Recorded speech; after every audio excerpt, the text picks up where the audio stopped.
¿Qué tal? Muy buenas noches. Bienvenidos al Cascabel en 13. Cada día que pasa aumentan las voces a favor de una convocatoria ya de elecciones. La debilidad del gobierno de Pedro Sánchez, sostenido por ese populismo de Podemos y por el separatismo golpista, está siendo letal para los intereses de España. No hay más que echar, por ejemplo, un vistazo hoy a esas subidas confiscatorias de impuestos en cascada que ha presentado hoy Podemos y que pretende Podemos a cambio de apoyarle a Pedro Sánchez sus presupuestos generales del Estado para advertir las consecuencias negativas que todo eso tendría para la economía y la creación de empleo. Exigencias que serían negativas para la economía española, sin duda. Podemos pretende recaudar 10.500 millones a base de crujirnos a impuestos. Desde el diésel al IRPF, pasando por la banca, las empresas, las tecnologías, en fin, todo.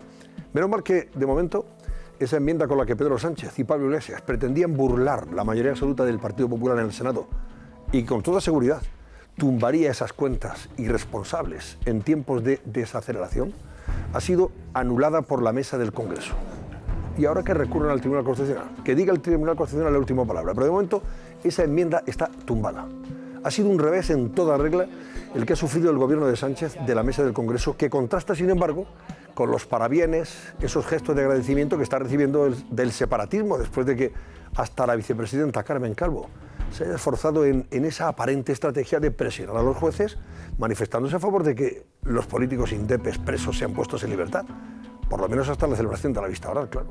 Presiones en favor de su puesta en libertad, sugeridas, pedidas por Carmen Calvo, por Josep Borrell, por y si son condenados, como ha pedido, por ejemplo, la delegada del Gobierno en Cataluña, una dirigente del Partido Socialista de Cataluña, Teresa Cunillera. Así las cosas, hay pocas dudas sobre el interés de los separatistas para que Pedro Sánchez siga en la Moncloa a toda costa, sin convocar elecciones. Están convencidos de que su continuidad les resulta mucho más favorable para sus intereses que con un Pablo Casado o un Albert Rivera en la presidencia del Gobierno. Eso está más que demostrado a estas alturas de la película. En fin, vamos a hablar de ello esta noche y también de la pregunta que les vamos a plantear ya en el barómetro, que nos plantea ya, por cierto, Lucía Crespo. Muy buenas noches, Lucía. Pues a raíz de los posibles rumores sobre estos indultos o puesta en libertad hasta que se celebre el juicio de los presos políticos por parte del Gobierno, hoy le preguntamos a nuestros espectadores sobre ello. ¿Debe el Gobierno conceder algún beneficio penitenciario a los políticos presos por el 1O? Desde ya están abiertos nuestros teléfonos. Si consideran que sí, que el Gobierno debe conceder beneficios penitenciarios, marquen el 905-855-001. Si por lo contrario consideran que no, marquen el mismo número, pero acabado en 02, 905-855-002. Como siempre, ya saben que pueden seguirnos, estaremos muy pendientes. Muy bien, gracias, Lucía. Esta noche también nos vamos a ocupar de los problemas de la ministra de Justicia, Dolores Delgado. A Dolores Delgado ya le están pidiendo primero explicaciones e incluso la dimisión, después de desvelarse sus peligrosas relaciones con el polémico comisario Villarejo y presuntamente haber faltado a la verdad o mentido sobre esa relación. Villarejo, por cierto, sigue en prisión, como saben ustedes. Así que vean este avance. Otra ministra en el punto de mira. La oposición exige explicaciones a Dolores Delgado, incluso que deje el ministerio. Le hayan pillado mintiendo de una forma tan descarada, creemos que justifica sobradamente que no siga como ministra ni un minuto más. ¿Podría llegar la tercera dimisión del gobierno de Sánchez? Todos los detalles esta noche en el Cascabel. Subidas de impuestos. Más gasto público. Adiós a la reforma laboral. Son las exigencias de Podemos para mantener a Pedro Sánchez en la Moncloa. ¿Es el presidente del Gobierno rehén de Pablo Iglesias? ¿Cómo afectarán estas medidas a nuestros bolsillos? Nos lo cuenta José María Gay de Liébana hoy en el Cascabel.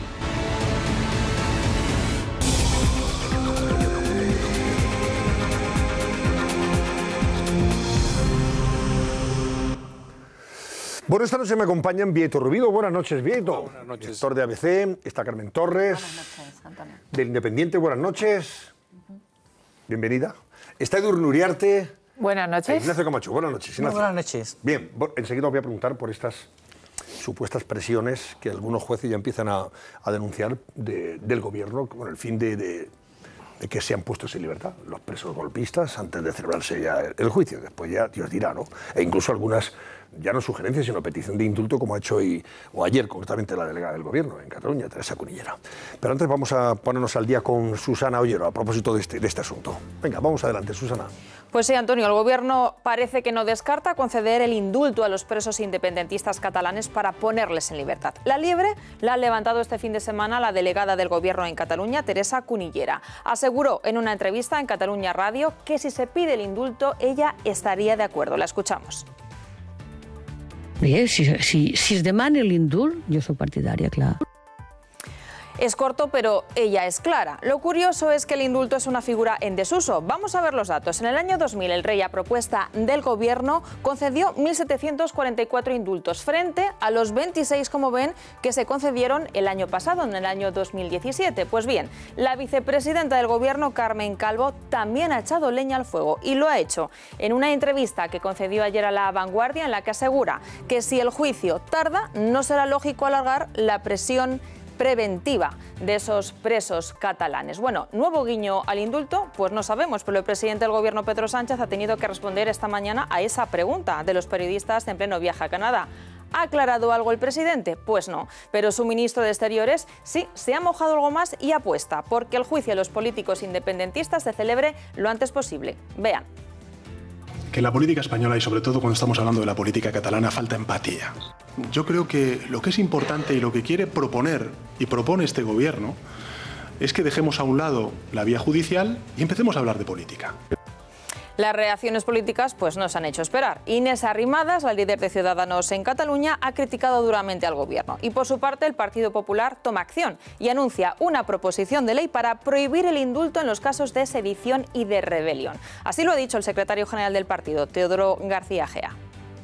Nos parece increíble que este Gobierno, el Gobierno de Sánchez, por estar unos meses más en Moncloa, esté allanando el camino para un indulto, para un premio inmerecido absolutamente a los que han roto la democracia. Estamos avanzando en nuestra propuesta, que incluirá, nuestra propuesta legislativa, no solo la prohibición para que se impida al Gobierno indultar a los posibles condenados en cualquier momento de la historia por los delitos de rebelión y sedición, sino que también estamos trabajando para avanzar en nuestra propuesta de incluir nuevos tipos penales como el de la convocatoria ilegal de referéndum.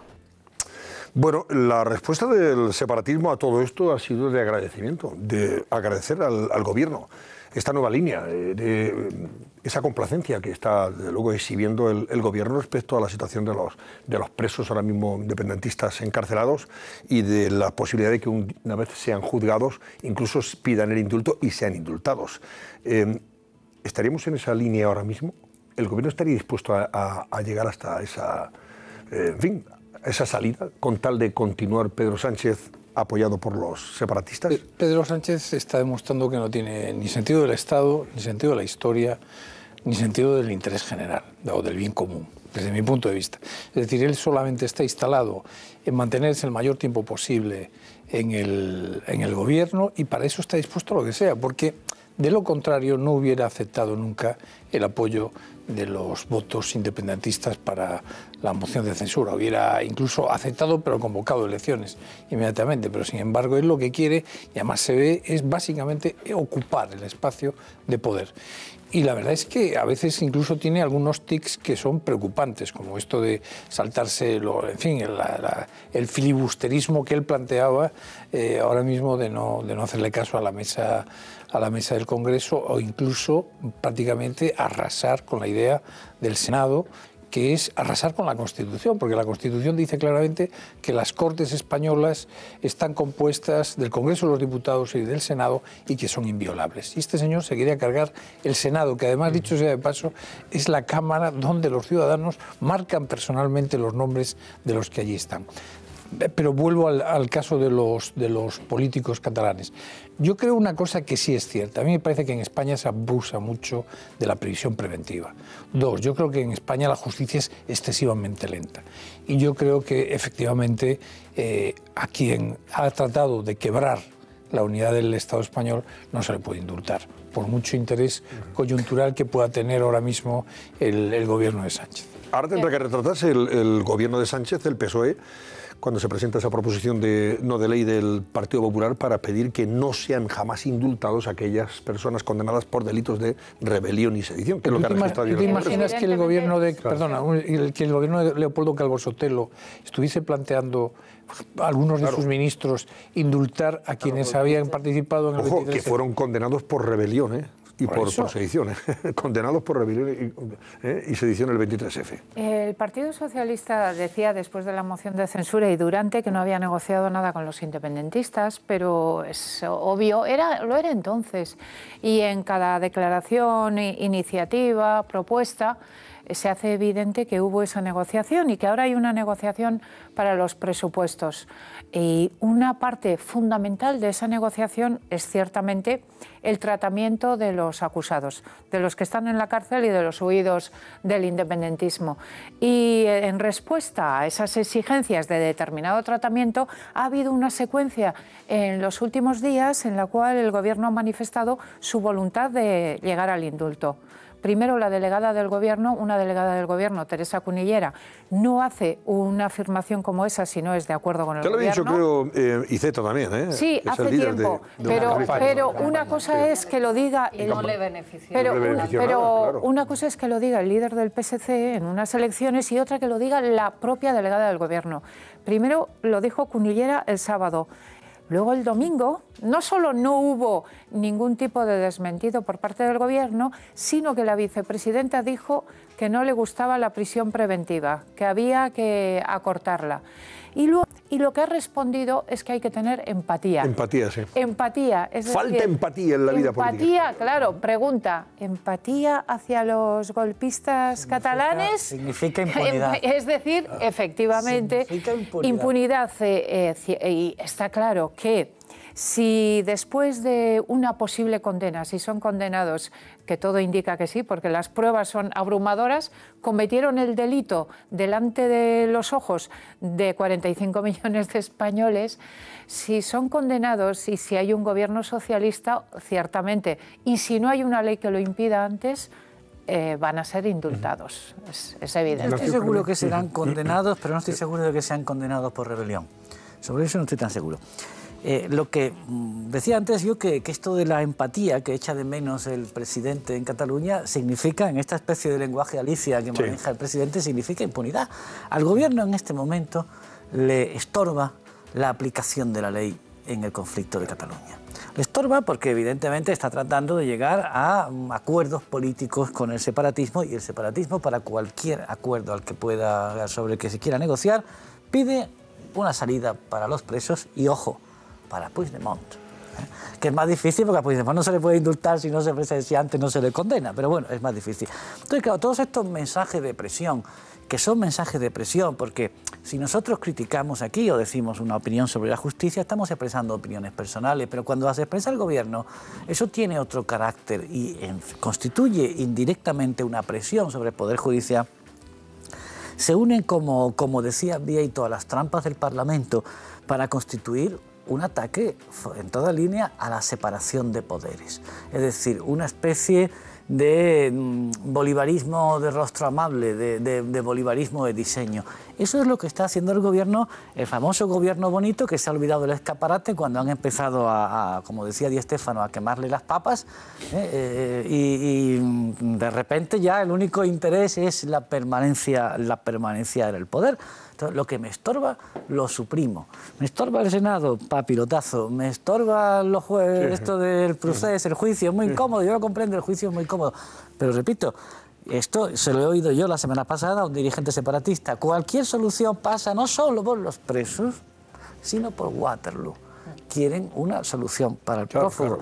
Y eso pasa más complicado. Y sobre la prisión preventiva, una última cosa. Yo estoy de acuerdo completamente que en España se abusa de la prisión preventiva en método y en tiempo. Pero ahora vamos a preguntar a Moekel enseguida, al abogado Moekel sobre ese particular. Estos señores no están en prisión preventiva porque hayan cometido un delito grave o estén acusados de un delito grave. Están porque se fugó Puigdemont con media docena de compañeros y el riesgo de fuga es la herramienta más clara de la prisión preventiva. Sandro Rosell, por poner un ejemplo, el expresidente del Barcelona, lleva 1 año y medio en prisión preventiva, que la ha solicitado un montón de veces. Sí. y se la deniegan porque dicen que tiene recursos en el extranjero que podrían facilitar su huida, igual que a Zaplana, que por cierto tiene cáncer en la cárcel. Bueno, es que estos es que tienen unos compañeros que han salido por patas. Es decir, ¿cómo se va? ¿Qué juez asumiría el riesgo de ponerlos en libertad? Esto además tiene una doble lectura, o otra lectura más desde el punto de vista político, Carmen. Esto no beneficia, por ejemplo, a los intereses electorales de Susana Díaz en Andalucía, el ver la posición de su partido y del gobierno en este asunto tan delicado y tan impopular en toda España, ¿no?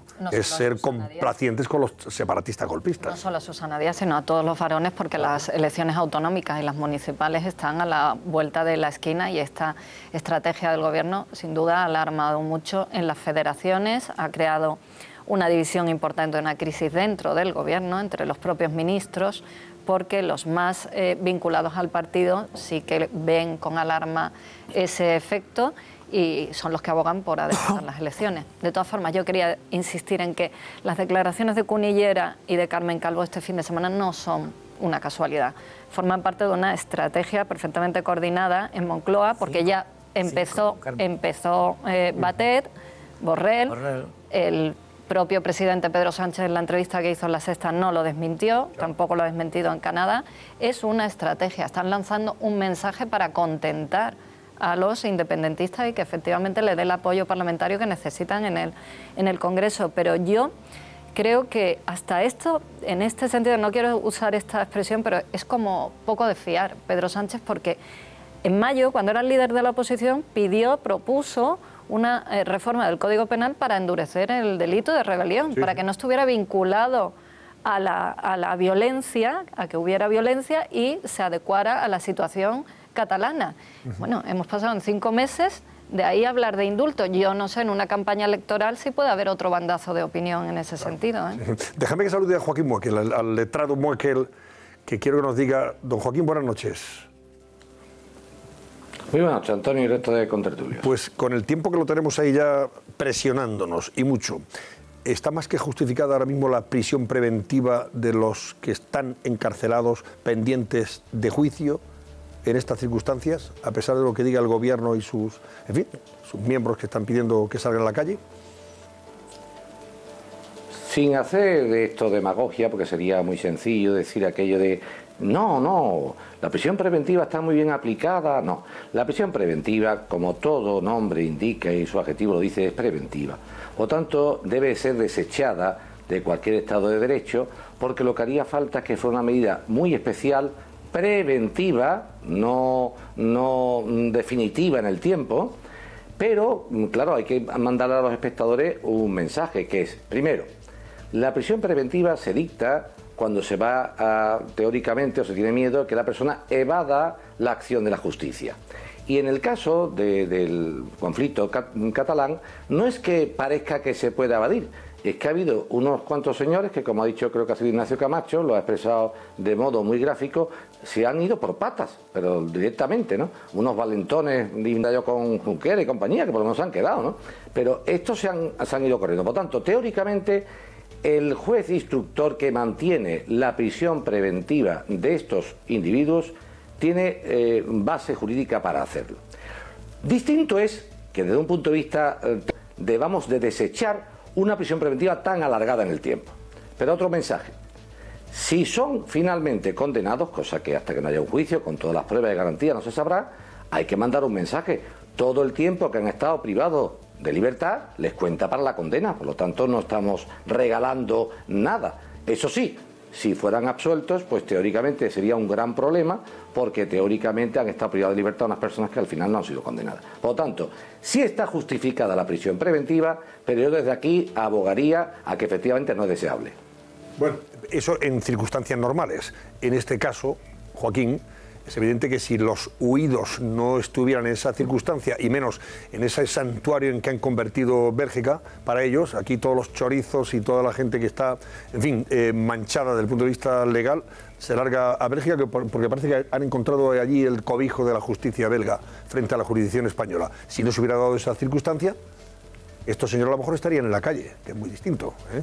Estarían esperando su juicio en la calle. Por eso te decía que el caso concreto, pero si no hubiera ningún huido, la razón, pero con todos los precedentes que hay, es que el caso En el caso concreto, Antonio, te doy totalmente la razón, porque te he dicho que aunque la prisión preventiva debe ser algo no deseable, en este caso está más que justificado y tiene basamento legal suficiente, pero no por pruebas indiciarias, sino por pruebas constatadas, cual ha sido que otros acusados del mismo tipo de delito, encausados o investigados, han hecho mutis por el foro, se han ido del país y han evadido o están intentando evadir la acción de la justicia. Por tanto, vuelvo a repetir, el magistrado instructor que está manteniendo la prisión preventiva tiene base legal para hacerlo.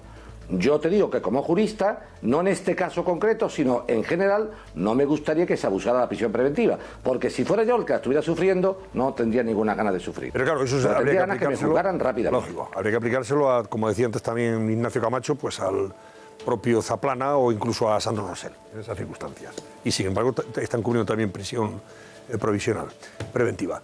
Joaquín Boekel, gracias, buenas noches. Ha sido un placer como siempre. De lo del indulto hablaremos en su momento. Muy buenas noches a todos. A vosotros.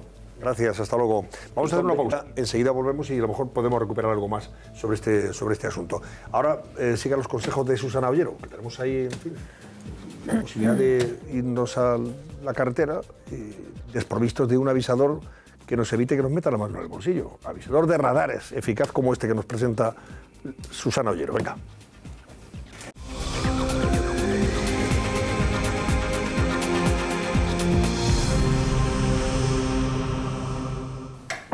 Subidas de impuestos. Más gasto público. Adiós a la reforma laboral. Son las exigencias de Podemos para mantener a Pedro Sánchez en la Moncloa. ¿Es el presidente del gobierno rehén de Pablo Iglesias? ¿Cómo afectarán estas medidas a nuestros bolsillos? Nos lo cuenta José María Gay de Liébana hoy en El Cascabel. Ahora hablamos con José María Gay de Liébana, pero antes sobre el capítulo este de lo de los jueces, presiones que han denunciado los propios jueces contra el gobierno, sugiriendo que se han puesto en libertad a los presos separatistas, lo del indulto, etcétera, etcétera. ¿Queréis añadir algo más brevemente? Sí, Antonio, a mí me gustaría destacar el malestar que se ha creado en el Tribunal Supremo y que hay mucha gente que considera que es una estrategia poco inteligente porque va a conseguir el efecto contrario, que es enfadar a los jueces como están ahora mismo. Yo también añadiría algo más. Yo mantengo la teoría que a partir de ahora, cada mes que se mantenga Pedro Sánchez en el gobierno, aunque mañana el CIS va a salir con unos datos estupendos a favor del PSOE... No cuenta, por ejemplo, el tema de la tesis. No han llegado a tiempo para preguntar por ese asunto. Pero yo estoy convencido que, por cierto, además ahora lo va a dar todos los meses, sí, que es también otra forma también de estar echándole leña al fuego y alimentando, en fin, el debate acerca de cómo es aceptado o no este gobierno. Pero yo mantengo la tesis de que cada mes que se mantenga va a bajar 2 o 3 escaños sobre la cifra máxima que le dieron hace un mes, que eran 106, 108. ¿Por qué? Porque yo creo que efectivamente la cuestión catalana, en Cataluña será muy importante esa orientación que le da el PSOE, para una parte de los catalanes, pero para la inmensa mayoría de España, la línea que tiene de estrategia ahora mismo este gobierno es un desastre, es un suicidio, y si no va al tiempo, y lo veremos en las próximas elecciones. Estoy de acuerdo con esto que dices, que esta idea del indulto, esto que ha lanzado el gobierno el fin de semana, que no es solo esa idea, es objetivo, porque lo está negociando con los independentistas, está recibiendo un rechazo mayoritario en el conjunto de la sociedad española. Yo me atrevería a pensar también que en la mayoría de los votantes socialistas. Lo veremos, habrá encuestas que lo preguntarán, pero yo apostaría que la mayoría de los votantes socialistas se van a manifestar en contra. Bueno, tanto es así que aunque esto está en el objetivo del gobierno de Sánchez, también me atrevería a decir que va a ser totalmente inviable, porque va a haber una oposición enorme de la opinión pública a un posible indulto tan grave como es el de rebelión. Porque yo sí creo que van a ser condenados por rebelión. Ignacio, tú decías que tienes dudas, sí, pero igual, sea me gustaría, pero tengo... por rebelión o por sedición. El problema es que en cualquier caso estamos hablando de unos hechos muy graves. Yo soy muy partidario del principio de la ley de Murphy y creo que todo es susceptible de empeorar, pero es muy difícil que un gobierno... es muy difícil que un gobierno se desgaste a una velocidad mayor de la que se ha desgastado sobre todo, no ya en los últimos 100 días, que es lo que lleva 100 y pico, sino en las últimas tres semanas, donde ha entrado en una volatilidad abrasiva. En algún momento tendrá que frenar esta caída o directamente convocará elecciones para que no le pase esto que dice Bieito de ir perdiendo 2 o 3 escaños por mes. Pero, de todas maneras, ojo, porque la izquierda está, como diría, muy cohesionada en torno al poder. Y muchos votantes de Podemos, incluso muchos votantes nacionalistas, están dispuestos a darle su voto a Pedro Sánchez para que no vuelva a la derecha a gobernar. Y eso es lo que hace que salga más o menos bien proyectado en las encuestas. Ahora bien, yo de lo que estoy convencido es de que si no convoca pronto elecciones, toda esta debilidad patente que estamos viendo, el caso de la tesis, que ha cuajado en la opinión pública de una manera evidente, la pérdida de los ministros a toda velocidad, los tropiezos continuos, todo eso nos va a acabar costando dinero, porque hace que Podemos le suba el precio del apoyo, sobre todo presupuestario, y lo sube en forma de subidas de impuestos. Me has puesto el toro en suerte. Con un dato, vamos a hablar precisamente de eso. No, con un dato muy interesante. Podemos no tiene ninguna prisa porque se convoca la elección. Claro. En realidad nadie tiene prisa, porque la oposición de centro-derecha tampoco parece muy entusiasmada por la idea, porque Pablo Casado tiene que cuajar más. De hecho, todo esto va a depender efectivamente de sacar o no adelante los presupuestos generales del Estado, presupuestos que ayer podrían a lo mejor haber evadido el fielato del Senado. Ahora ya parece que ese obstáculo no van a poder salvarlo de momento. La famosa enmienda de la que se había sacado de la manga el PSOE y los Podemos para evitar esa mayoría absoluta del Partido Popular en el Senado, que pudiera echarle para atrás los presupuestos o el techo de gasto, esa enmienda ha sido anulada hoy por la mesa del Congreso. Pero de eso lo vamos a hablar después. ¿Qué pasa? Que Pedro Sánchez necesita los presupuestos generales del Estado para mantener por lo menos la legislatura hasta el 2020. Hoy ya hemos conocido las condiciones que le va a poner Podemos para apoyar esas cuentas. Exigencias que tienen como denominador común una subida en cascada de impuestos con el fin de recaudar 10.500 millones de euros, que van a salir, claro, de muchos contribuyentes, de muchas empresas, presupuestos con la gente dentro. Algunos ya irónicamente han dicho, los presupuestos si se aprueban, se aprobarán con la gente dentro, pero cuando termine la legislatura, la mayoría de los que están dentro se habrán ido. Muchos a Portugal porque pagan menos impuestos y otros Dios sabe dónde y sin trabajo incluso. Los impuestos porque se pagan donde las consecuencias, luego las contará Gaye Líbana, las consecuencias de unos presupuestos con estas condiciones, desde luego no traen nada nuevo, no traen nada bueno. Auguran una economía bastante en recesión y, por supuesto, más paro. Cuéntanos algunos de los detalles, Irene Sanz, de los que ha explicitado Podemos en ese documento.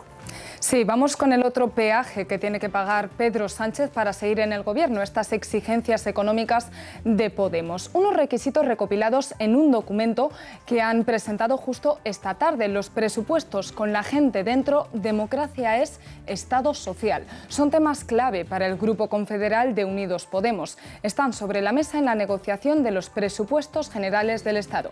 Empecemos con uno de los puntos más conflictivos de estas 53 páginas de exigencias. Otro impuesto a las grandes compañías eléctricas. ¿Por qué? O mejor dicho, ¿para qué? Pues porque Unidos Podemos quiere crear una tarifa familiar para la factura de la luz. Sería para las primeras residencias con unos topes mínimos y máximos y variaría según los ingresos de los hogares. Y para financiar esto piden al Estado un cargo a las empresas eléctricas en función de los aumentos en el precio de la luz. Vamos con más novedades. Por ejemplo, acabar con la reforma laboral del Partido Popular. Son también medidas para frenar la subida de los alquileres, como por ejemplo obligar a los grandes propietarios a alquilar las viviendas a un precio barato y la subida del salario mínimo a 1.000 euros para el año que viene, para 2019. Seguimos con otras medidas. El impuesto a la banca, es decir, también endurecer las medidas fiscales para las rentas de más de 120.000 euros al año y además subir las pensiones, revalorizar las pensiones de acuerdo al IPC y sería blindado por ley. En función función de si Pedro Sánchez cede a estas exigencias, los de Pablo Iglesias apoyarán o no los próximos presupuestos. Y atención, las reclamaciones de Unidos Podemos supondrían, según ellos, un aumento en los impuestos de al menos 10.500 millones de euros. Escuchen a Pablo Iglesias. Así describía el secretario general de Podemos la razón de estas peticiones.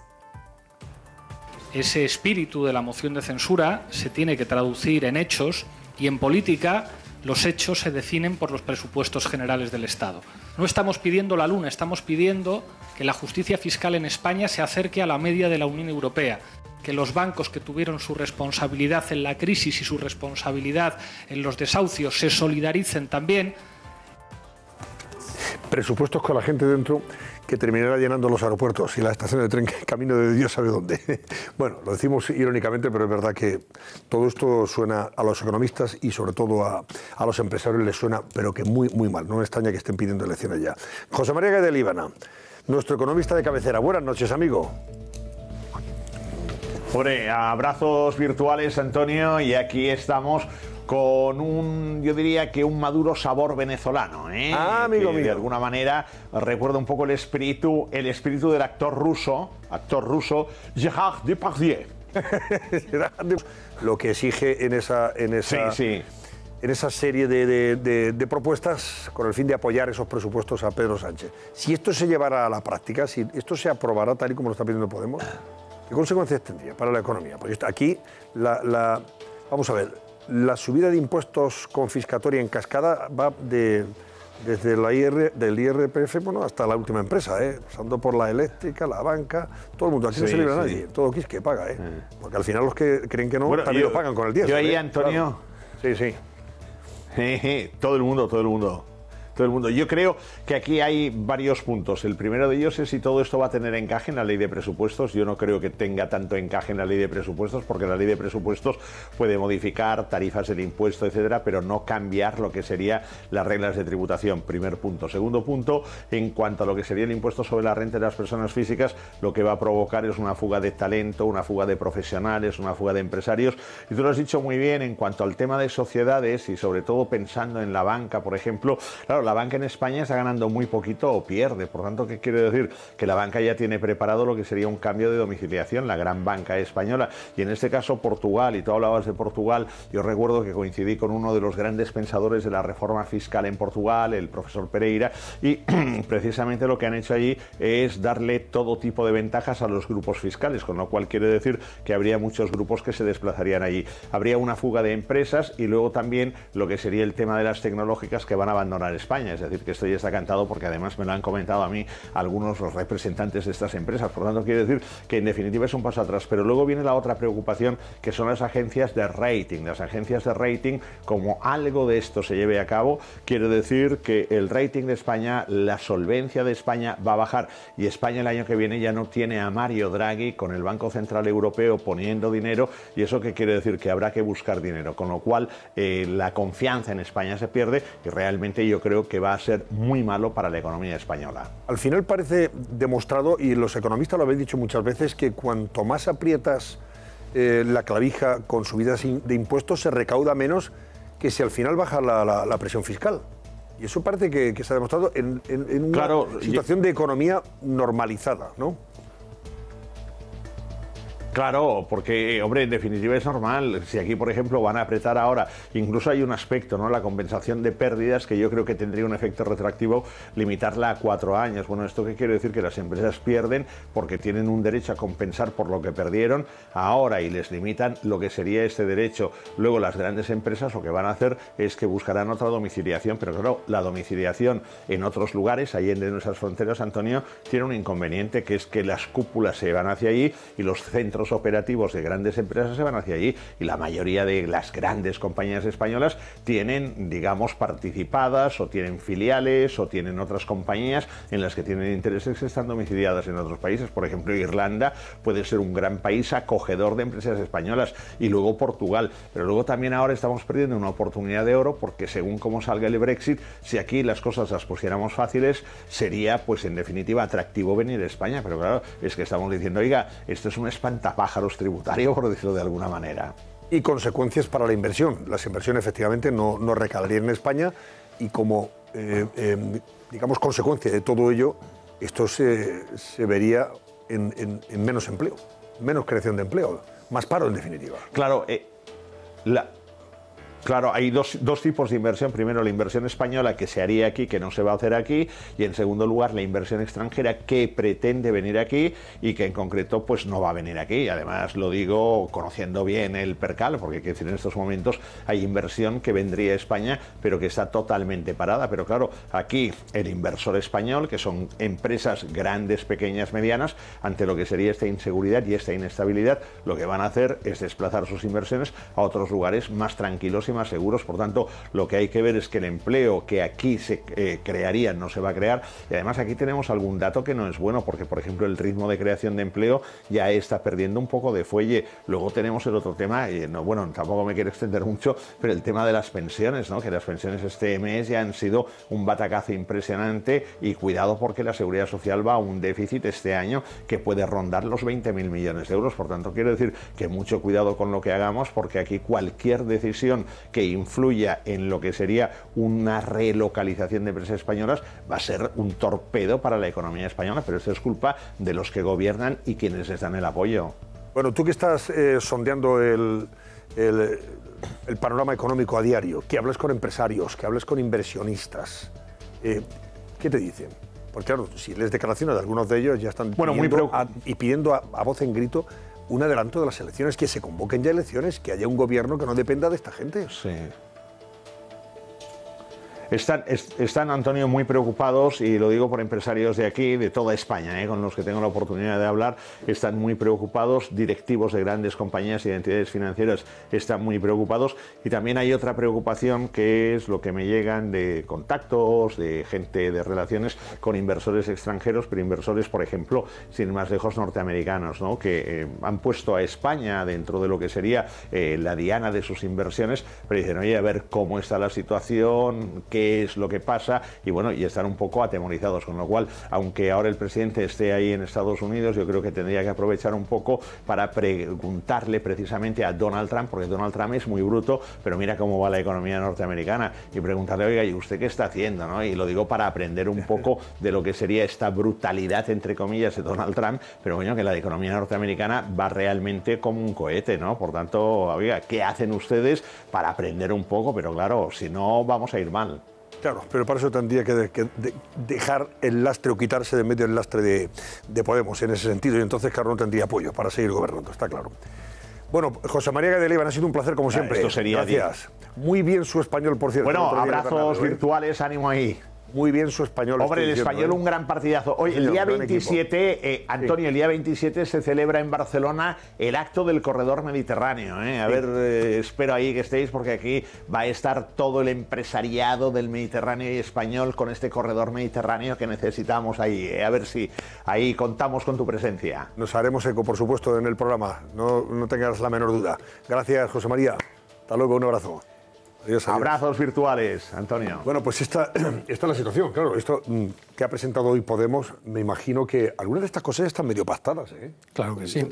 Hombre, ya están pactadas. Lo de la IPC, ligar las pensiones a la subida del IPC, parece que eso ya hasta la ministra de Trabajo se ha encargado de decir, oiga, ahí no va, por ahí no podemos ir a ningún lado porque esto sería insostenible, ya sería la locura. Pero Sánchez dijo varias veces que sí, que lo iba a ligar al IPC, lo dijo en una de sus entrevistas de estas recientes en una cadena de televisión. A mí me hace mucha gracia que es que Sánchez se había presentado, entonces recuerdo que me lo dijo a mí un día Alfredo Pérez Rubalcaba en un desayuno, y dijo, pero si Sánchez era el ala liberal del PSOE, se presentaba como el ala liberal. De Podemos, claro. No, eso demuestra que no tiene ninguna idea, quiero decir, ninguna ideología. Es decir, él lo que quiere es estar en el poder y lo demás le importa tres pitos. Pero a mí me preocupa seriamente dos cosas. Los impuestos en este momento, todos los expertos, al margen de lo que Gadeliban no entró mucho en eso, pero todos los expertos te dicen que cuando tienes una fase de crecimiento, llevamos ya, este sería el cuarto año creciendo, si bajas los impuestos generas más actividad económica. Es decir, si el dinero lo dejas en el bolsillo de los ciudadanos, la actividad económica se multiplica. Sin embargo, si los incrementas, efectivamente lo que vas a hacer es que mucha gente, en su capacidad de marcharse a un país como Portugal, por ejemplo, donde curiosamente está gobernando un bloque de izquierda, bueno, en realidad gobierna el PSOE con el apoyo del Partido Comunista y del bloque que se llama allí. Y es curioso porque Sánchez fue a hablar con el presidente, con Antón Costa, pero no le preguntó qué estaba haciendo en política fiscal, porque es curioso, porque es un gobierno de izquierdas con una política fiscal que era la que había hecho Passos Coelho, el presidente portugués, el primer ministro portugués de centro derecha. Pero por terminar, yo siempre, cuando se analizaba el presupuesto del anterior gobierno, siempre decía, es muy difícil mejorar las grandes cifras, porque los grandes números... Ya se tildaba de socialdemócra, ¿eh? Es que los grandes números claro, es que te ibas a más... lo que viene ahora. 140.000 millones te los lleva de golpe las pensiones. Después venía, que ha bajado, pero venía el subsidio de desempleo, y después ya tenías el servicio de la deuda, es decir, pagar la deuda. Eran las tres partidas que es muy difícil que pueda cambiar radicalmente ningún otro gobierno. Pero bueno, yo creo honestamente... Yo creo, perdona, que Pedro Sánchez sigue siendo del ala liberal del PSOE, sin duda. Hay una prueba clara, que es que a todo su equipo económico de las primarias, que era de izquierda, se los ha quitado de en medio. A Mano Escudero lo ha mandado a París, a Tezanos lo ha mandado al CIS y se ha traído a Nadia Calviño y ha puesto a María Jesús Montero, que Andalucía es la comunidad más cumplidora de España. Entonces yo creo que él... ¿Cumplidora en qué? Del déficit y del FLA, de todo. De hecho, ha sido la primera en liberarse. Y eso es la gestión de María Jesús Montero. Entonces yo creo que sí, él es así. Y tengo serias dudas sobre qué va a aceptar de todas estas peticiones, porque al fin y al cabo esto es un juego político y ahora que se habla de posibles elecciones, yo creo que Podemos está haciendo su campaña también con esta negociación. Sánchez ha dejado muy claro que el IRPF tiene que ser a partir de 140.000 la subida, cuando Podemos sigue insistiendo en que sea a partir de 120.000.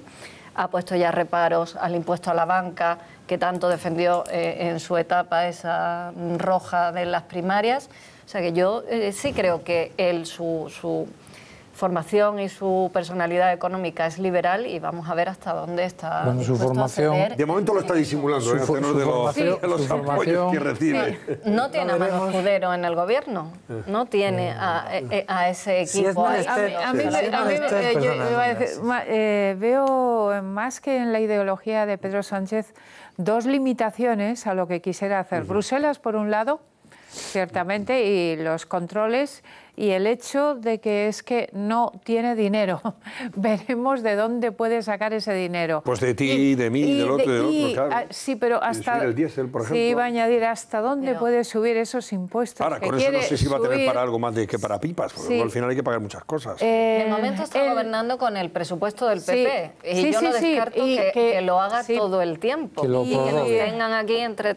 Y es dudoso, es dudoso de dónde puede aumentar, de dónde lo puede sacar, y sobre todo, decía, las presiones que tiene de Bruselas, que es la diferencia respecto del pasado y del pasado de los partidos socialistas, porque desde luego en sus intenciones es plenamente socialista. Pedro Sánchez en sus ideas sobre lo que significan los impuestos, la riqueza, etcétera. Pero también yo quería añadir otra duda, y son los objetivos reales de Podemos, porque Podemos hasta ahora se ha mostrado totalmente colaborador con Pedro Sánchez. Tanto es así que parece indistinguible del Partido Socialista. La moción de censura. De hecho,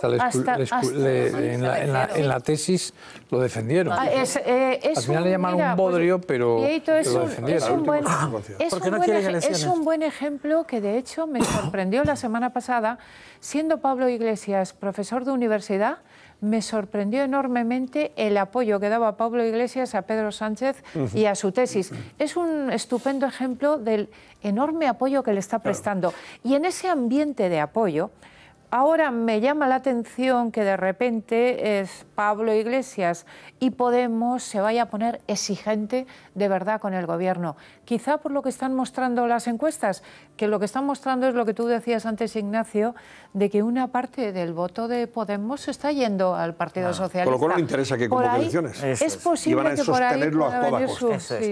Y a ese efecto le han puesto una serie de peticiones que el PSOE pueda rechazar para quedar bien, digamos, de moderado, y que al mismo tiempo a ellos les produzca una cierta rentabilidad por el solo hecho de pedirlas. Quiero decir, la derogación de la reforma laboral, la limitación de los alquileres, de los precios de los alquileres, salario mínimo a 1.000 euros. Esto sabe perfectamente que no se lo van a dar, pero ellos lo piden, forman parte de su programa, y al mismo tiempo cuando tú entablas una negociación tienes que pedir una serie de cosas que sabes que el contrario no te va a dar y que tú le vas a ceder que no te las dé, pero en el fondo lo real ya está pactado.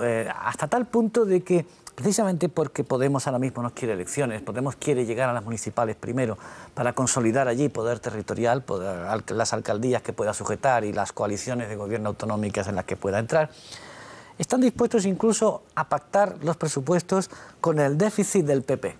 Es decir, con la senda de déficit que hoy ha revolcado, revolcado la mesa del Congreso, que ellos querían aumentar en 5.000 millones, pero están dispuestos a hacerlo dentro del marco, porque saben que aunque recurran al Constitucional la decisión del Congreso, eso va a tardar 5 años, entrar en esa senda de déficit a cambio de una subida de impuestos, que incluyen, pues esto que hemos visto, cosas como la que acaba de contar el profesor Gaidel Liébana, y lo que yo llamo el impuesto al éxito, que es el impuesto de la envidia, el impuesto a las rentas altas, que no tiene, y lo dijo el otro día la ministra Montero, lo dijo en el programa de Carlos Herrera, no tiene capacidad recaudatoria, porque el impacto recaudatorio va a ser mínimo, pero tiene para Podemos la simbología política y social de castigar a los que no los votan, es decir, a la gente que gana, a la gente que tiene, a los profesionales que han tenido un cierto éxito. Y una cosa, por último, que tú lo has dejado caer antes, esta cosa adanista de llamarle los presupuestos con la gente dentro. Hasta que no llegaron ellos, la gente estaba tirada por las calles en los contenedores de basura. Ellos son los que traen a la gente. Y tal. En las escuelas no estudiaba nadie, es así. Bueno, por cierto, todo esto, claro, va a depender también de que esos presupuestos, hipotético caso de que sean negociados, puedan salir adelante. Claro, porque y van después... el pasar el fielato del Senado. Hoy ya de momento... No, pero Antonio, es que después, y perdona, después de pactar con Podemos, quedan los nacionalistas. Claro, luego está y el los PNV, nacionalistas no van a entrar a hablar de dinero. Y los independentistas. Los independentistas catalanes no van a entrar a hablar de dinero. Da igual. Eso será la segunda fase. Su decisión de aprobarlos o no aprobarlos es a cambio de contrapartidas políticas que tienen que ver con el proceso. Y por eso están lanzando el mensaje de la libertad. Y luego está también el PNV, a ver qué hace desde el punto de vista de los impuestos. Sí, eso el PNV tragar, ese sí está por dinero. Déjame que enseguida voy a saludar a Ignacio Prendes, que es el vicepresidente de la mesa del Congreso, en representación de Ciudadanos, porque hoy esa mesa del Congreso ha tumbado la polémica enmienda con la que el Partido Socialista y Podemos pretendía eludir el fielato del Senado, o sea, saltarse a la torera esa Cámara. ¿Por qué? Porque como el Partido Popular tiene mayoría absoluta en la Cámara Alta, en el Senado, temen que, claro, el PP tumbe a su vez esa pretensión de elevar el techo de gasto y, por supuesto, los futuros presupuestos que Podemos y el Partido Socialista. Y la mesa del Congreso, ¿qué ha hecho? Cargarse la enmienda. Por tanto, eso ahora mismo está, digamos, suprimido, está anulada la enmienda. Ahora amenaza el Partido Socialista y podemos conllevarlo al Tribunal Constitucional, pero claro, cuando el Tribunal Constitucional se pronuncie, ya las ranas han criado pelo, o sea que en eso no hay problema. Escuchen lo que decía Ana Pastor, presidenta del Congreso. De lo que tratamos aquí es de cumplir con la legalidad y eso es lo que estamos haciendo. Por lo tanto, este no es un asunto político, para eso le tienen que preguntar ustedes de los asuntos políticos a los grupos. Bueno, Ignacio Prendes es el vicepresidente de la mesa del Congreso, el vicepresidente y representa a Ciudadanos. Don Ignacio, buenas noches. ¿Me escucha? No me escucha, Ignacio Prendes. Bueno, yo quiero que nos diga él si definitivamente desaparece esta tentación bolivariana, chavista de eliminar al Senado de un plumazo a través de de un ardiz parlamentario, llamen lo que quieras, de dudosa encaje legal. El PSOE no renuncia, a partir de ahora, luego. Sí, no renuncia, pero ya le queda más que el recurrir apelar al Senado, o sea, perdón, al Tribunal Constitucional. Están intentando. ¿Cuál están intentando ahora? Bueno, estaban analizando varias, como agilizar precisamente la modificación de la ley que se planteó originalmente y que no se podía hacer por urgencia, por el criterio de la mesa, ¿no?, de PP y Ciudadanos. Pues intentar ahí darle vueltas a ver cómo consiguen agilizarlo. A mí me llama mucho la atención esta respuesta furibunda del PSOE de decir que no la otra vía es la reforma de la ley de estabilidad, ¿no? Claro, presupuestaria, que quieren hacerlo por la vía de urgencia, pero claro, como es una ley orgánica, ya le han advertido el PP y Ciudadanos al Partido Socialista, esto requiere debate, enmiendas, votaciones, etcétera, etcétera. No de urgencia nada de nada, y ahí desde el punto de vista de la ley y de la legalidad y de la norma, creo que tampoco van a poder hacerlo. Ellos no renuncian, ellos van a seguir dando la batalla, ellos han amenazado con incendiar el Congreso, con pedir la reprobación de la presidenta, que parece que no se puede hacer, pero han amenazado con eso, con recoger firmas de diputados, están muy belicosos con este tema. En primer lugar, no pueden reprobar a la presidenta, no existe esa figura de reprobar a la presidenta del Congreso de los Diputados. Pero para presionarla, lo han dicho. Ya, pero no pueden. Es decir, y en segundo lugar, a mí me preocupa la calidad, la carencia de fe democrática y de credo democrático que está demostrando este Partido Socialista, que no es que hubo muchos partidos socialistas a lo largo de la historia, pero el que está ahora mismo, porque esto de quererse cargar el Congreso, el Senado, y de querer que la mesa diga una cosa y que además, sobre todo, no hayan preguntado a los letrados de Cortes. Y no solo eso, sino que a los letrados de Cortes no quisieron que participaran en la famosa Comisión de Justicia, que es la mesa pequeña que quería anteponerse a la mesa grande del Congreso. Entonces, es preocupante. Es decir, como ciudadanos tenemos que preocuparnos porque cuando arrasas una protección de la ciudadanía, cuando decía antes Pedro Sánchez, hay que tener empatía. Oiga, téngala con nosotros también, porque usted solo la quiere tener con los malos, no la quiere tener con el resto de la sociedad española. Y con el propio sistema. Déjame que salude, perdóname Ignacio, voy a saludar a Ignacio Prendes, que está ya creo escuchándonos ahora sí. Señor Prendes, ahora sí me oye, ¿no? Sí, le oigo perfectamente. Bueno, dígame una cosa, ¿desaparece definitivamente esta enmienda? ¿Echa para atrás la posibilidad de que el Senado sea eludido desde el punto de vista parlamentario, como se pretendía, y que al final ese fielato tengan que pasarlo, el techo de gasto y los presupuestos, o no? No, lo que desaparece es la posibilidad de que la modificación de la posición del Senado se haga de forma subrepticia, aprovechando una enmienda en una ley orgánica como la modificación de la ley orgánica del Poder Judicial, que nada tenía que ver con esa materia. ¿Se puede cambiar la ley orgánica de estabilidad presupuestaria? Por supuesto, como cualquier texto legal, si tiene una mayoría para ello, se puede cambiar. Pero hay que hacerlo respetando las leyes, los reglamentos, los procedimientos y respetando los derechos de todos los diputados y las minorías. Y aquí se quería hacer, pues saltándose el reglamento de la Cámara. Yo creo que se ha hecho, reiteradas alegaciones a que esto es una costumbre, que existía, que existe en el Congreso de los Diputados. Bueno, lo cierto es que las doctrinas del Tribunal Constitucional desde el año 2011 lleva diciendo reiteradamente que esto no se acomoda al reglamento y a lo que debe de ser el procedimiento legislativo, ¿no? Por lo tanto, lo único que hemos hecho ha sido aplicar la doctrina del Tribunal Constitucional al procedimiento del Congreso de los Diputados, y queda evidentemente la tramitación de ese proyecto, de esa proposición de ley que se tomó en consideración el mismo día que el Partido Socialista registraba esa enmienda con el mismo texto y que seguirá su tramitación ordinaria en el Congreso. Por tanto, ¿esto frena definitivamente la posibilidad de sacar adelante unos presupuestos como los que pretendía Sánchez? No, yo creo que no. Se están mezclando cosas, ¿no? Habrá un presupuesto si consiguen los apoyos, si consiguen la tramitación. Si consiguen pasar el fielato del Senado, me refería. Claro. Y da la impresión de que no, ¿no? Aquí lo que se estaba planteando era un calendario, una agenda absolutamente atropellada, absolutamente, no sé cómo decirlo, motorizada casi, ¿no? Donde parece que si no se abaten todas las barreras, si no quitamos de un plumazo el papel del Senado, no puede haber presupuestos, puede haber colaciones que han tenido los gobiernos anteriores para sacar los presupuestos adelante, exactamente igual que los demás.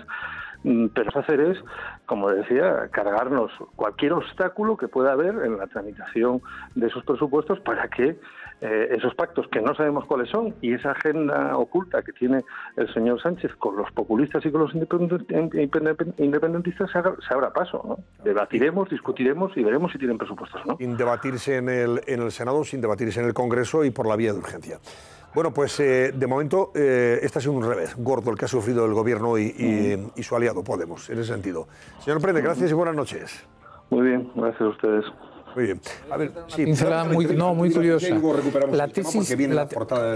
La tesis doctoral de Carmen Calvo, vicepresidenta del Gobierno y profesora de Derecho Constitucional, su tesis doctoral versa precisamente sobre estos intentos y los critica, claro, los intentos de algunos partidos de saltarse al Congreso de los Diputados.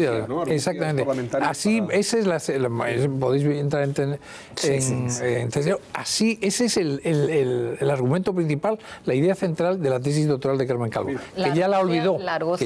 Precisamente Carmen Calvo con Iván Redondo, otro también de ideología variable. Ella está ahí su firma. Y esta argucia, además de saltarse el Senado, viene después de todos estos últimos años de, sobre todo, una izquierda que no ha parado de hablar de regeneración democrática, de más peso de los ciudadanos, de profundización de la democracia. Además ha hablado mucho del Senado, porque ha habido también proyectos para reforzar el papel del Senado.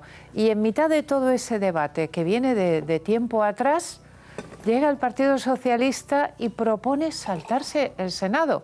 Con lo cual, aunque ha dicho el Partido Socialista que está dentro de la legalidad, y es cierto, lo que decía era legal, también es verdad que está dando una sensación de trampas solo para conseguir aprobar. No de trampas en cualquier cosa, Edurne, porque es verdad que fullerías parlamentarias se han hecho durante todos los gobiernos. Es que esta era esencial porque afecta al mecanismo de, como dicen los americanos, de check and balance, es decir, de control y contrapesos del gobierno, y por tanto la separación de poderes. Entonces, como no tengo mayoría en una de las cámaras, pues le voy a suprimir de un plumazo la capacidad de decidir tal cual Maduro sobre los proyectos. Eso es bolivarismo, eso es chavismo de diseño, chavismo bonito, pero chavismo.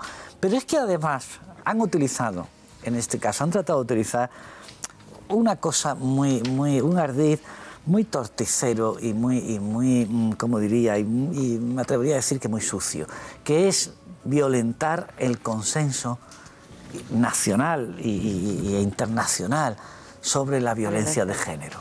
Es decir, colar esto en una ley que tiene que ver con la formación de los jueces contra la violencia machista es un abuso moral, no sé cómo calificarlo, una trapacería ética. Una obscenidad de primer orden. Es decir, a esto no se había atrevido nadie. Es verdad, todos los partidos, el gobierno de Aznar, el de Felipe, hicieron chapucería de este tipo, la famosa ley de acompañamiento de presupuesto, que eran leyes ómnibus donde se colaba cualquier cosa y tal. Pero esto es de verdad, es un juego muy marrullero. Bueno, señores, vamos a hacer una pausa y enseguida regresamos. Tengo ya las portadas de mañana, muy interesantes las portadas, ¿eh? Miren, la portada de ABC lleva a la ministra de Justicia que está ahí, en fin, en el filo de la navaja, ¿eh? Ahora vamos a comentar lo que le pasa a la ministra de Justicia, Dolores Delgado. Y más cosas, no se lo pierdan, hasta ahora mismo. Otra ministra en el punto de mira. La oposición exige explicaciones a Dolores Delgado, incluso que deje el ministerio. Le hayan pillado mintiendo de una forma tan descarada, creemos que justifica sobradamente que no siga como ministra ni un minuto más. ¿Podría llegar la tercera dimisión del gobierno de Sánchez? Todos los detalles esta noche en El Cascabel. Bueno, Ángel Expósito ha apagado su linterna, como cada noche en la COPE, y aquí lo tenemos ya. Ángel, buenas noches. Tío, ¿qué tal? Buenas noches. Bueno, claves del día, ¿qué has abordado hoy en la linterna? Pues ahí la semana empieza calentita como habíamos previsto esta mañana, sí. Lo que pasa es que me temo que para algunos, más que calentita, va a ser un calvario. No me extraña que Pedro Sánchez se vaya cada vez lo más lejos posible. Las antípodas que son Australia, la Polinesia, por ahí, ¿no? Pues yo creo que será el siguiente viaje que se busque. El siguiente va a ser a Cuba. Sí, bueno, tampoco está mal, tampoco está mal. No, yo creo que los temas claramente es el zasca de la mesa del Congreso al Gobierno y a Podemos, en la tramitación, lo estabais comentando ahora mismo, pero yo creo que el gran tema con todo el morbo es el asunto de la ministra de Justicia con sus amistades peligrosas. ¿Os acordáis de la peli?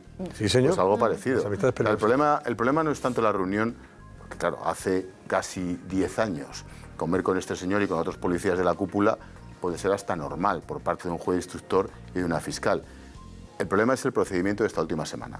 O sea, cuando la ministra hace una semana dice a la información del Confidencial que un empresario se había reunido con Villarejo y le había pedido medio contrato que intermediara, y dice ella, no he tenido nunca contacto con Villarejo. Sí, sí. Alguien le debe decir, cuidado, que tuviste por lo menos una.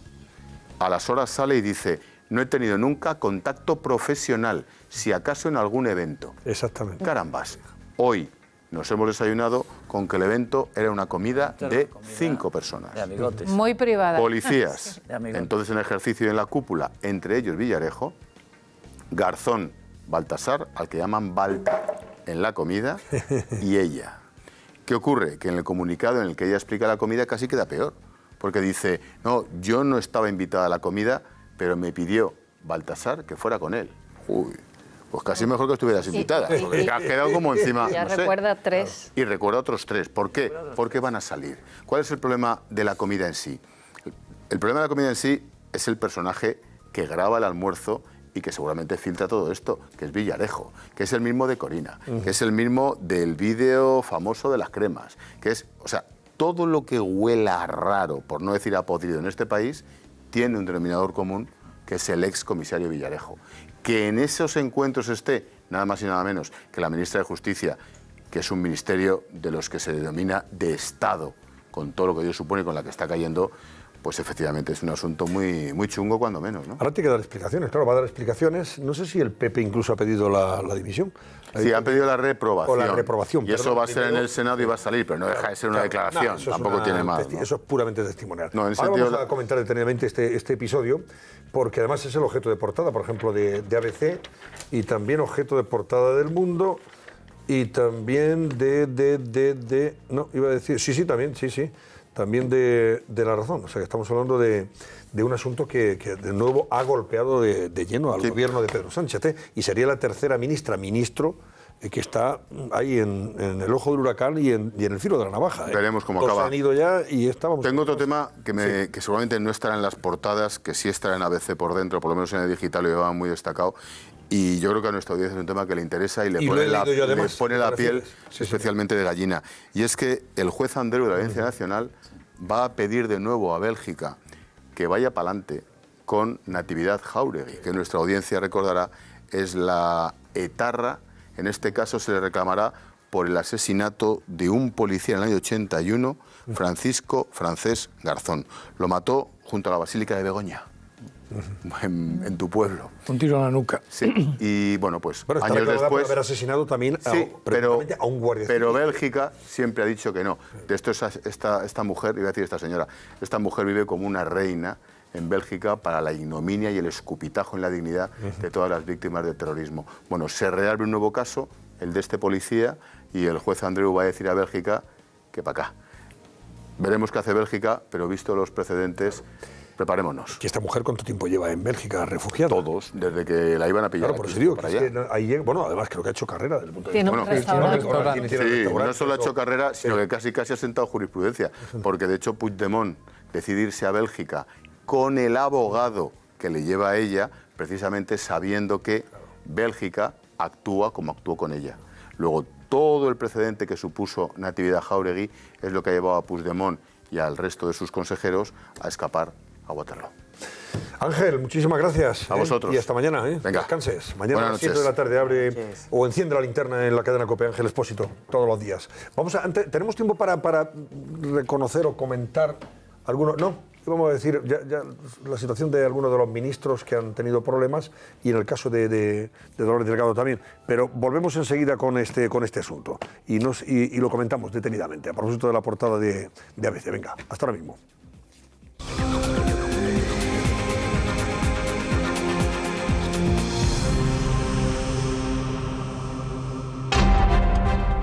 El Cascabel les trae las portadas de los principales periódicos, que ya pueden encontrar en las aplicaciones móviles y mañana en los kioscos. Comentamos las portadas a continuación.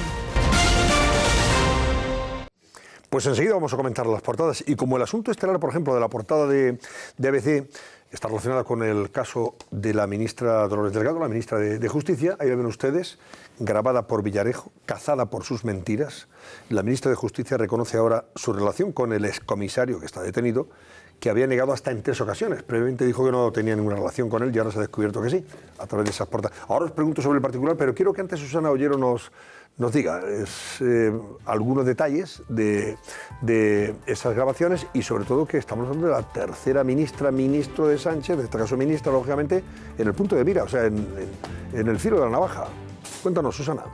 Pues sí, Antonio, ese es el titular. Es la tercera ministra del Gobierno de Pedro Sánchez en el punto de mira y a la que la oposición invita a dimitir. Dolores Delgado, la titular de Justicia, acaba de anunciar esta misma tarde que va a comparecer en el Congreso para dar explicaciones. ¿Explicar el qué? Pues esto que van a ver. Tiene que explicar por qué aparentemente mintió cuando dijo que no conocía al comisario José Manuel Villarejo, cuando ha quedado claro que sí tenía una relación de confianza con él y de hecho la ministra ha emitido un comunicado en el que asegura que coincidió con Villarejo hasta en 3 ocasiones. Pero no es el primer ministro socialista bajo la lupa. Tenemos 2 casos más que finalmente acabaron dimitiendo. ¿Se acuerdan de Maxim Huerta? Bueno, pues tiene el récord de ministro que menos días duró en el cargo, tan solo 7 días, porque el 14 de junio acabó dimitiendo después de que saltase a la luz esa noticia de que defraudó a Hacienda un total de 218.000 euros a través de una sociedad que creó en 2006 cuando trabajaba como presentador de televisión. Y la segunda fue la ministra de Sanidad, Carmen Montón. Bueno, pues duró en el cargo 96 días concretamente. El 12 de septiembre dimitió al conocerse esas irregularidades en un máster que cursó en la Universidad Rey Juan Carlos. Bueno, pues es un escándalo que ha trascendido, ha llegado a la justicia porque desde el pasado viernes la exministra está siendo investigada por presunto delito de cohecho y de prevaricación. Así que ahora tenemos que saber si Dolores Delgado va a ser la tercera dimisión o no del Ejecutivo de Sánchez. Veremos, Antonio. Pues veremos, vamos a ver qué explicaciones da en las próximas horas. De momento la portada de ABC, Diebito, es muy contundente, ¿eh? Grabada por Villarejo, cazada por sus mentiras. La ministra de Justicia reconoce ahora su relación con el excomisario detenido que había negado hasta en 3 ocasiones. Es verdad que en el primer comunicado que se hace público sobre su relación o no con Villarejo, si lo conocía o no, ese comunicado del Ministerio de Justicia decía: la hoy ministra de Justicia ni concertó ni mantuvo cita alguna con el comisario citado en la información, creo que fue el Confidencial, ¿verdad?, el que sacó esto, con el que nunca ha tenido relación de ningún tipo. Eso dijo el primer comunicado de Justicia. Y horas después, el Ministerio ya aclaraba que, bueno, matizando, diciendo que nunca había tenido relación profesional ni personal con el excomisario, más allá de coincidir con él en compañía de otras personas en algún evento. Pero claro, ese primer comunicado del Ministerio diciendo que no había tenido relación ninguna, cuando ahora se ha visto que, en fin, estuvo presente en algunos eventos, esas comidas. Y un evento no es una comida, un evento se supone que es una presentación, una conferencia, no un almuerzo entre amigos, ¿no? Y eso, claro, lo más significativo es que la ministra está ante la evidencia de una mentira. Pero a eso se le une después su larga historia de amistad con el juez Garzón y lo que viene de esta amistad, porque la ministra también estaba en aquella cacería de la que tuvo que dimitir quien era ministro de Justicia entonces, que era Bermejo. Fernández Bermejo. Y después de esto, ahora esta ministra, hemos sabido por estas últimas informaciones, no solo mantiene una gran amistad con Garzón, sino que además ha estado en determinadas comidas, reuniones Y resulta que todo eso además lo está investigando la Audiencia Nacional, porque esto sí que no se ha confirmado, pero hay informaciones que estamos leyendo en los últimos días según las cuales la Audiencia Nacional tendría pruebas, vamos a ver, yo lo digo con todo el cuidado, citando informaciones creo que del Confidencial, que está contando que la Audiencia Nacional tendría pruebas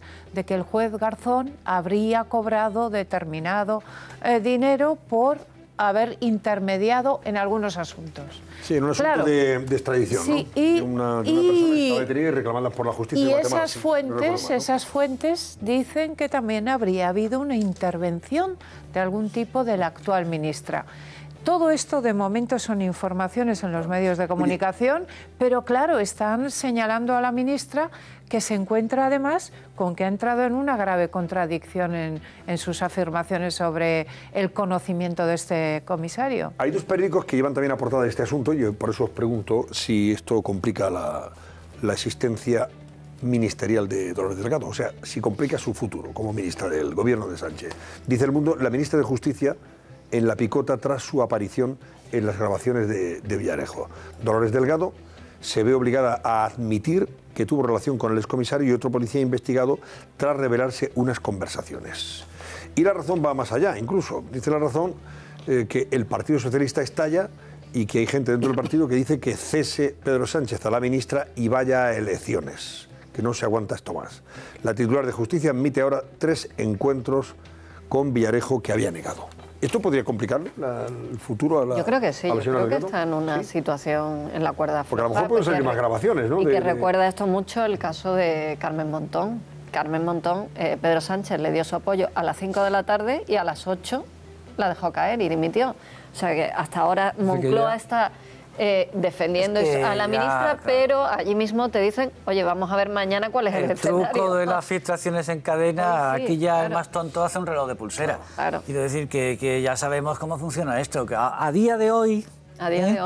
la ministra podría resistir pasando un par de malos ratos, pero mañana, pasado el otro, es que... No y además, claro, con el personaje con el que estamos jugando. Dios sabe que habrá de Villarejo, decir, que tiene grabada a media España, que es el policía que se ha movido durante 15 años en plena impunidad en lo que Felipe González llamaba las cloacas del Estado, y que tiene información de todo el mundo. Con lo cual, si la quieren tumbar, me temo que la pueden tumbar de aquí a un tiempo. De momento sabemos que ha mentido, y que está perseguida por sus propias explicaciones. Pero es que este gobierno a veces parece que como que hay que defenderlos de sí mismos, de las cosas que decían antes sobre las que dicen ahora. No se deja ayudar. Es un gobierno que no se deja ayudar. Es un gobierno que no se deja... No. Bueno, y luego están las investigaciones sobre Garzón, que Garzón es socio de la ministra, socio, amigo, han compartido muchos intereses comunes, ideas, y Garzón también está siendo investigado. Y por ser mujer y por ser de izquierdas, se va a librar del linchamiento que un hombre de derechas en su puesto sufriría por el tipo de comentarios homófobos que aparecen en las cintas. ¿Quién dice esos comentarios? ¿Ella o...? No, en el ambiente. Pero yo tengo 2 informaciones que me parece que son interesantes compartir con vosotros y con los televidentes. Una, a mí me dicen que efectivamente hay más grabaciones y que afectan, y no es solo quien de verdad está investigando y llevando esto es asuntos internos de la policía, y afecta a más jueces de la Audiencia Nacional, más jueces. O sea, jueces que estarían grabados también. Que estarían grabados, efectivamente. Que también este señor los habría grabado y conversaciones también. Villarejo irá a desestabilizar a la audiencia más que a la ministra. Y después hay hasta 4 ministros, uno de ellos muy significado, que es Ábalos, yo creo que también Batet, es decir, del núcleo duro que ya le han dicho que mejor convocar elecciones a Sánchez. Lo que pasa es que conociendo a Sánchez, yo os digo que, las circunstancias actuales... Sánchez va a aguantar hasta marzo del 20. Pasa que estos ministros están viendo una cosa... Hasta que se lo digan, desde antes hasta que lo convenzan Redondo y Tezano. No, pero estos ministros lo que están viendo es que efectivamente a medida que pase el tiempo se deteriora más el gobierno y el partido se desgasta más. Si va perdiendo escaños cada vez que se hace un sondeo, pues dice usted, vamos a frenar esta sangría, porque probablemente Lo del máster no sabemos si... Perdón, lo de la tesis esa a lo mejor todavía tiene algún recorrido por delante. Vamos a ver en qué acaba la cosa. La tesis nos va a dar todavía alguna tarde de gloria. Publicando cosas. O sea que, tenemos las elecciones andaluzas a la vuelta de la esquina. El tema económico, si esto... En fin, no sé si los mensajes que se lanzan no transmiten precisamente confianza y tranquilidad, y la gente, aquellos que realmente apuestan por la inversión, están ahora mismo retenidos e incluso yéndose a otro lado, pues esto tiene una consecuencia en el empleo y en todo, está claro. Y luego los empresarios están reaccionando en ese sentido con bastante inquietud. Hoy leía las declaraciones de, parece que era John Zulueta, que es el presidente del Círculo de Empresarios, ¿no? Y decía, usted que convoque elecciones ya, porque pero fíjate que en el primer mes, que ya se dio ese dato, ya está publicado, se fueron 11.000 millones de inversión extranjera, en el primer mes del gobierno de Sánchez. Hay mucha gente, hombre, no lo sabe. No sé si eras tú o... Es que recuerdo que alguien... Hombre, solo llevan... Pero es que han hecho tantos anuncios y han dicho tantas cosas que, claro, que le han metido muchísimo miedo. Y, claro, la economía siempre trabaja con certidumbres. Claro, con certidumbres y confianza. Exacto. Y es lo que cierto, aquí ha faltado. Otra rectificación. Viene, ahora han dicho que van a usar la hucha de las pensiones, esa que le criticaban al PP por usar, para pagar la extra de Navidad. Porque quieren endeudarse más, lo cual me parece relativamente razonable. Las huchas están para romperlas cuando no hay dinero. Pero esto es lo que le reprochaban al Partido Popular. El riesgo de convocar ahora unas elecciones es que el resultado quede aproximadamente igual. Y que no haya forma de armar una mayoría alternativa a la coalición del PSOE con los nacionalistas y con Podemos. Ese es un riesgo serio. Bueno, aunque hay encuestas... Otro riesgo, perdona, que es que no vuelva a ser presidente del gobierno. No, ese riesgo es para él. Yo hablaba del riesgo para el país. Yo hablaba del riesgo para el país. Estamos aquí. Claro. No, estamos aquí, claro, lo que dure y tal, pero ese riesgo para él. Leopoldo Calvo Sotelo estuvo 20 meses de presidente. 20 meses fue. Hizo varias cosas muy importantes. Una, metió a España en la OTAN, puso en marcha la LOAPA, que en aquel momento era frenar un poco... Pero luego se la cargó la Constitución. Exactamente, pero puso en marcha la LOAPA y juzgó a los golpistas. Los juzgó en un tribunal, pero él además tuvo el detalle de llevarlo al Tribunal Supremo para que fuera un tribunal civil el que le diera ya el visto bueno y definitivo a esa sentencia. Y con eso normalizó, y siempre se dice que gracias a eso pudo gobernar después el PSOE. 20 meses. No sé si llegará a los 20 meses. 20 meses es lo que le queda de legislatura oficial. Por eso. Sí. No sé si llegará a 20 meses. Oye, más temas. Vuelvo a la portada segunda portada ya de ABC en sus titulares como este. Bueno, Cristiano y Messi dejan plantado a Modric, que ha sido hoy nombrado The Best, el mejor jugador del año. Tiene muy mal perder estos. Estos tienen muy mal perder. Esto es muy importante, porque yo creo que el mundo del fútbol ya se ha cansado de Messi y de Cristiano. Ya se han cansado, sí, están ya. Ya viene otro ciclo de futbolistas. Bueno, destaca también a veces la noticia que hemos comentado ampliamente, que la presidenta del Congreso de los Diputados, Ana Pastor, ha impedido que Pedro Sánchez apruebe los presupuestos, esos presupuestos que quiere aprobar por la puerta trasera, o sea, sin contar con el Senado. La mesa del Congreso dobla el pulso al gobierno socialista. Podemos aprieta a Sánchez, se conforma con subir los impuestos en 10.500 millones de euros. Lo de se conforma lo ponéis entre comillas. No, es que mira, antes me acordé, era una cosa que te quería comentar. Miliband, cuando se presentó frente a Cameron en las elecciones en el Reino Unido, dijo que iba a aumentar el gasto social en 70.000 millones de libras. Inmediatamente, porque hay una larga tradición, le dijeron, señor Miliband, díganos cómo va a tener 70.000 millones de libras. Y dijo él, ¿dónde lo va a sacar usted? Se los voy a cobrar a la banca. Y toda la banca dijo, nos iremos del Reino Unido. Claro, lógico. ¿Qué pasó? Miliband perdió las elecciones. Pero esas cosas hay que decirlas. Oye, dentro, me comentan que dentro de las páginas dentro de la edición de hoy ya martes, ¿lleváis alguna información relativa a otro viaje en helicóptero de Pedro Sánchez este verano, con motivo de algún evento privado?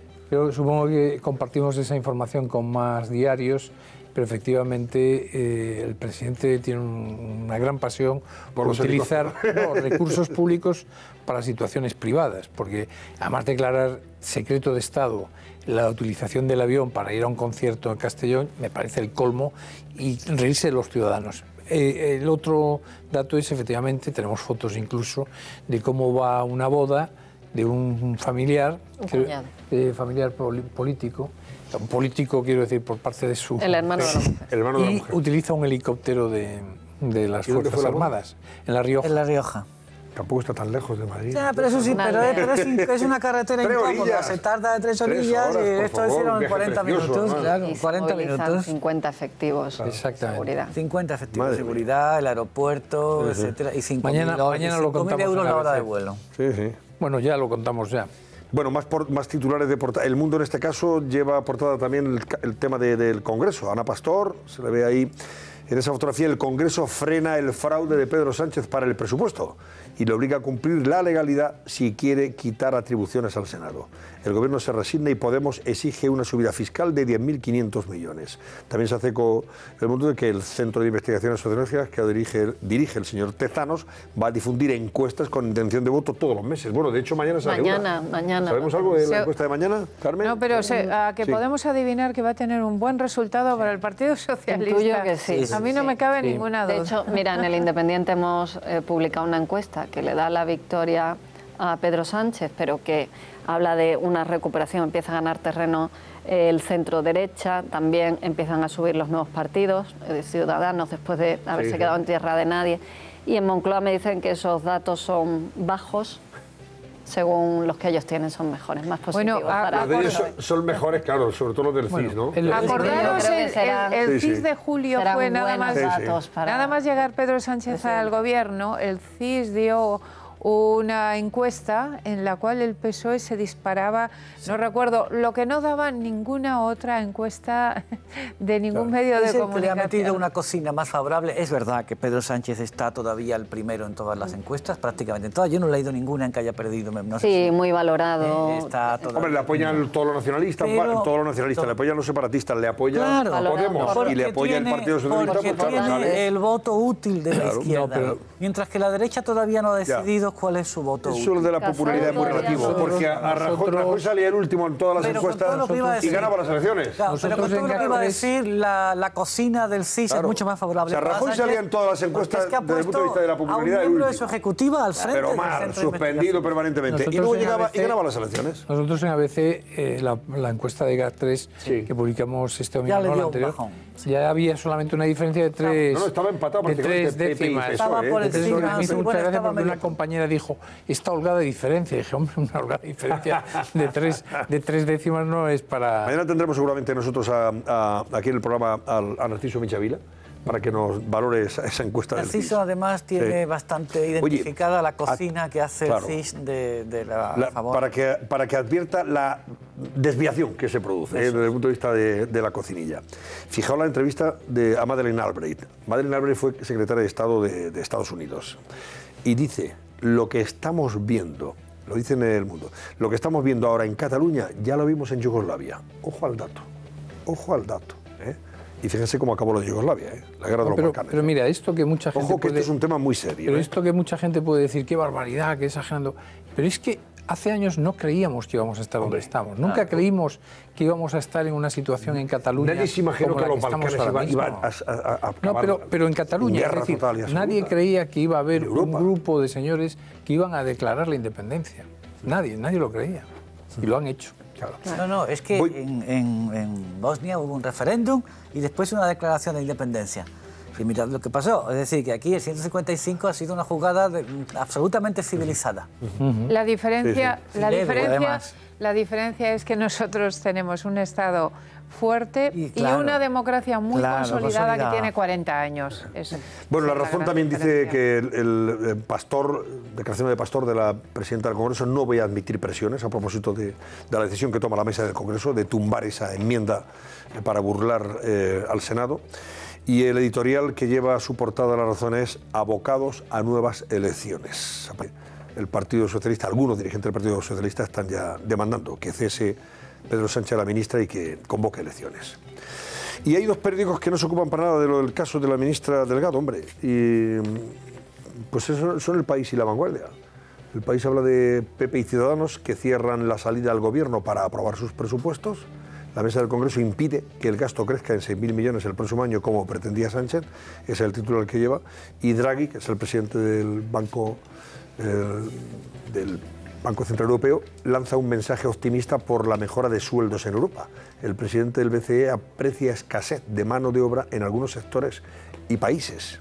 Y La Vanguardia, curioso titular, crisis institucional por el frente del PP y Ciudadanos contra Sánchez. Como si la crisis la hubieran provocado el PP y Ciudadanos y no un gobierno con su aliado empeñado en saltarse la legalidad y burlar las elementales normas democráticas. Esto es como eliminando una cámara. Siempre que gobierna el PSOE aparece la crispación. Y además hay muchos colegas, compañeros. Ya estamos con la crispación. Yo creo que crispación. Vaya usted a ver las sesiones cuando era el presidente del señor Rajoy. Las cosas que le decía, pues sin ir más lejos, Irene Montero. Yo no recuerdo intervenciones más agresivas que las de Irene Montero contra Rajoy, que lo llevaba con bastante templanza y bastante serenidad, pero en general, crispación. Con lo que está ocurriendo, crispación. Un frente contra Sánchez cuando se está coaligado con el PNV, los separatistas de Esquerra, los separatistas del PDeCAT, Bildu y Podemos. Y hablamos de frente, frente de quién contra quién. El frente y la crisis institucional. O sea que esto es todo de las palomas tirándole a los cazadores. Sí. Lo mismo. Los pajaritos le disparan a las escopetas. Los pajaritos cogiendo la escopeta y tirándole a los cazadores. Esto es de risa. Por cierto, vamos a Barcelona porque mañana, hoy ya, en las próximas horas, es muy probable que Manuel Valls, el que fue primer ministro de Francia, presente su candidatura a la alcaldía de Barcelona. Marco Chiasa, cuéntanos cómo se va a producir ese acto y si ya se confirma que Valls da el paso adelante para ser candidato. Muy buenas noches, Antonio, ¿qué tal? Aquí hay una gran expectación en Barcelona por ver qué dirá mañana Manuel Valls. De momento, antes de presentar su candidatura, que lo hará con total probabilidad mañana, hoy ya se ha llevado duras críticas del resto de candidatos. Ernest Maragall ha dicho que Manuel Valls será el candidato de los ricos. Ada Colau ha dicho que Barcelona necesita candidatos que se preocupen únicamente por la ciudad, mientras que Albiol le ha recriminado a Valls que no se conoce lo suficiente Barcelona como para poder presentarse a alcalde. Valls se quiere presentar alcalde de Barcelona porque considera que la democracia liberal tiene que vencer a populismos como el de Ada Colau o a los nacionalismos como el de los partidos independentistas, y para eso quiere contar con el apoyo, además de Ciudadanos, también del PSC y del PP. Estos dos últimos partidos ya han dicho que no quieren presentarse en una candidatura conjunta. Aún así, tal y como explicará mañana, la intención de Manuel Valls es crear una candidatura lo más transversal posible, con gente del independiente y de diferentes sectores de la sociedad, pero hay que ver cómo encaja eso con ser el candidato de Ciudadanos. Por una parte, el ex primer ministro francés necesita a la formación naranja para garantizarse la financiación y también espacio en los debates electorales, pero por otra, desde Ciudadanos ya bien que desde hace un año Manuel Valls va un poco por libre, y también desde el Grupo Municipal de Ciudadanos de Barcelona también hay un cierto malestar porque no creen que se vaya a contar con ellos para la candidatura de Manuel Valls, aunque es verdad que ha recibido ya el apoyo tanto de Albert Rivera como de Inés Arrimadas. Bueno, mañana nos lo cuentas, Marco Chiasa, gracias. Buenas noches. No sé vosotros qué pensáis, pero yo soy partidario de Manuel Valls. Ojalá fuera el alcalde de Barcelona. Le votaría ahora mismo. Pero para Manuel Valls. Primero se tienen que aclarar, porque no se sabe muy bien. Sería fantástico este señor fuera el alcalde de Barcelona. Pero ¿con quién se presenta? ¿Se presenta con Ciudadanos? ¿Solo? ¿Cómo se presenta? ¿Qué quiere? Yo veo al final una candidatura confusa, muy personalista, y vamos a ver qué resultado da esto. Es una buena idea que probablemente no vaya a dar suficiente resultado para evitar un pacto de independentistas con Colau, que es lo que al final terminará. Es que lo que se busca es eso. Pero es una gran idea. Deberían hacer de la necesidad virtud y saber que este es un candidato que tenía que haberse exportado a las elecciones autonómicas y que tendría que exportar el centro derecha a la ciudad de Madrid, donde PSOE y Podemos están fraguando una coalición de facto en torno a Manuela Carmena, mientras que el Partido Popular y Ciudadanos están, bueno, no tienen todavía ni candidato, pero Ciudadanos sí, pero ese voto por separado divide, y la alcaldía de Madrid puede continuar en manos de la extrema izquierda por la falta de una... Oye, que tenemos venga. Sí, solo añadiría una cosa. Por favor. Pero esa idea que tú propones para Madrid, pero que sea con un candidato de derechas por una vez, porque esto que quieren hacer en Barcelona siempre es lo mismo. Que le vote la derecha, sí, pero el candidato es socialista. Pero yo creo que en este caso Manuel Valls es muy transversal. Es un socialdemócrata. Es un socialdemócrata de toda la vida. Antonio, mi voto yo también se lo daría. Si no puedo votar, pero yo votaría por Valls. Representan las ideas que votamos a Valls. republicanas republicanas en el mejor sentido de las cosas públicas, las cuestiones públicas desde el punto de vista más moderno, más progresista, en el mejor sentido de la idea progresista, de progreso. A mí me parece un gran candidato frente a lo que representa de auténtica caverna y de involución el nacionalismo catalán. El nacionalismo independentista catalán. Que reaccione Barcelona, hombre, de una vez por todas. Bueno, señores, que tenemos que hacer la última pausa de la noche. Volvemos para cerrar nuestro barómetro y para recordarles algunas de las otras noticias que seguiremos en las próximas horas. Hasta ahora mismo.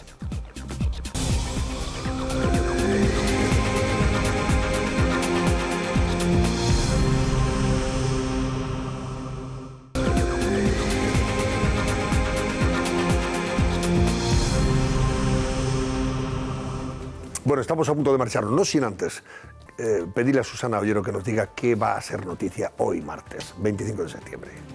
Pues sí, Antonio, nuestra agenda de hoy, ya martes 25 de septiembre, arranca al otro lado del Atlántico, en Nueva York. Allí Pedro Sánchez se va a reunir con el presidente de Estados Unidos, con Donald Trump. Así que todas las miradas van a estar puestas en esa primera visita de Pedro Sánchez a Estados Unidos como presidente español. Mientras tanto, en España, el Senado va a debatir la moción presentada por el Partido Popular en la que ha pedido la reprobación de la ministra de Justicia, de Dolores Delgado, por ese escándalo Villarejo.